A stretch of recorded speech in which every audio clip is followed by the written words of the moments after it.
আল্লাহ সুবহানাহু ওয়া তাআলা বলছেন, মানুষ কি ভেবে নিয়েছে? মানুষ ভেবে নিয়েছে যে আমাকে ছেড়ে দেওয়া হবে যদি আমি আল্লাহর কাছে এই কথা বলি, আল্লাহ আমি মুসলিম, আমি মুমিন, এটা বললেই তাকে ছেড়ে দেওয়া হবে। ওয়াহুম লা ইফতানুন, আর সে ভেবেছে যে সে যখন বলবে আমি মুমিন মুসলিম, সমাজে যখন পরিচয় দেবে, আর আল্লাহ তাকে পরীক্ষা করবে না, বিনা পরীক্ষায় তাকে ছেড়ে দেওয়া হবে এইভাবে। আল্লাহ বলছেন ওয়ালাকাদ ফাতান্নাল্লাযিনা মিন ক্বাবলিহিম, তোমাদের পূর্বে যারা অতীত হয়ে গেছে তাদের প্রত্যেককে পরীক্ষা করা হয়েছে।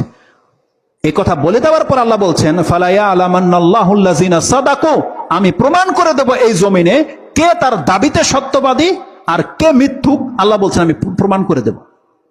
যখন আল্লাহ সুবহানাহু ওয়া তাআলা ওয়াদা করেছে যে মুখে মুমিন মুসলিম বললেই মাফ করে দেওয়া হবে না, তাকে প্রমাণ করতে হবে, এবং আল্লাহ বলছেন আমি প্রমাণ করে দেব এই জমিনে কে ইমানের সত্যবাদী আর কে মিথ্যুক। আপনি কি ভেবেছেন এই আয়াতের অন্তর্ভুক্ত কারা? আপনি হয়তো ভাববেন এটা তো আমাদের